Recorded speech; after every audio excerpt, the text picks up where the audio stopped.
Hello there and welcome once again to Red Gaming Tech. Today is the 21st of August and I'm here as always to give you a daily dose of the latest gaming news.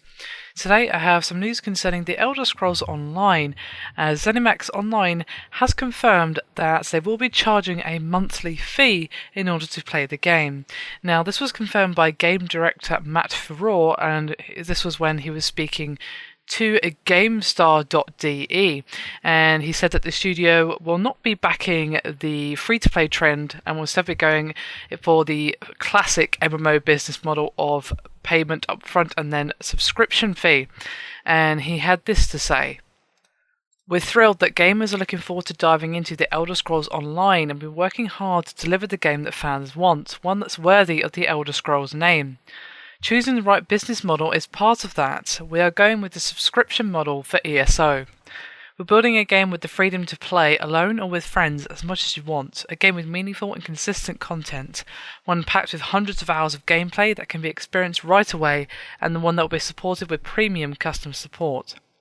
Charging a flat monthly or subscription fee, that means that we will offer players the game we set out to make and the one that fans want to play. Going with any other model meant that we would have to make sacrifices and changes that we weren't willing to make."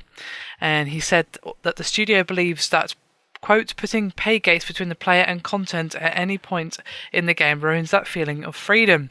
And he elaborated by saying that the Elder Scrolls games are all about allowing the player to go where they want, be where they want, and do what they want.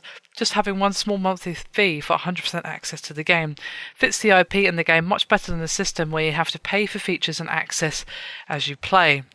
And he also said that people who buy the Elder Scrolls Online will receive a 30-day unlimited trial, and he said the choice is yours to play as much as you want. Hundreds of hours of content, PvP, etc. It's all there for you to experience with the base purchase of the game. If you want to continue playing for hundreds of hours more after that first month, you'll pay a flat fee for continued unlimited access for the game. We'll talk about further discounts, etc. later, but for now we are very happy to finally announce our model.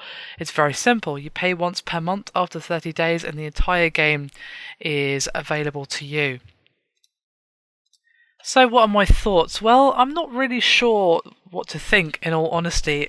What he's saying about their reasons for choosing the traditional MMO model do make perfect sense. Obviously, when you have certain things locked behind either a paywall or behind a certain quest wall, as in, you can only get these paid items in-game by doing something quite specific and perhaps difficult, or maybe both. Obviously, it is limiting a little bit, and it does not really give that feeling of freedom, which is basically what the Elder Scrolls games are about. And while I can see where he's coming from, I'm still not sure what to make of this, because, well, in all honesty, I think that the subscription model for MMOs is its time is done, it's over. The only game that's really managing to pull that off these days is World of Warcraft, and well, that's because it's World of Warcraft. We've had several games in the last year or so that have tried to do the traditional model, for example, Terra, not to mention, and pretty much all of them have gone free to play, or at least given a free-to-play option, such as with the Old Republic. The option to play for free and, of course, have microtransactions is there. And to be honest, that's kind of what I expected, either that or a full-on free-to-play experience, because, well, that's how things have been going lately with the whole MMO market. I'm going to reserve judgment on this. I'm thinking that this could possibly be a mistake, but I think the one thing that could stop this from being a mistake and can actually make it work, when so many MMOs have failed in recent years to make the whole subscription model work, is the fact that it's an Elder Scrolls MMO. It's going to be huge no matter what, and we've never had this kind of experience with the Elder Scrolls ever before. Of course, we've had, all the single player games, which have been great, but this is the first co-op, MMO, whatever game that we've had where you're not just playing on your own, basically. So I still think it's going to do really, really well, but it's really tough to say. Even the Old Republic, which of course has the mighty name of Star Wars attached to it, didn't end up doing that well. So I don't know, we'll have to see. I think maybe the Elder Scrolls Online is going to be enough for people, and from what I've seen in the screenshots, gameplay and so on, this game is looking like it's going to be really, really good.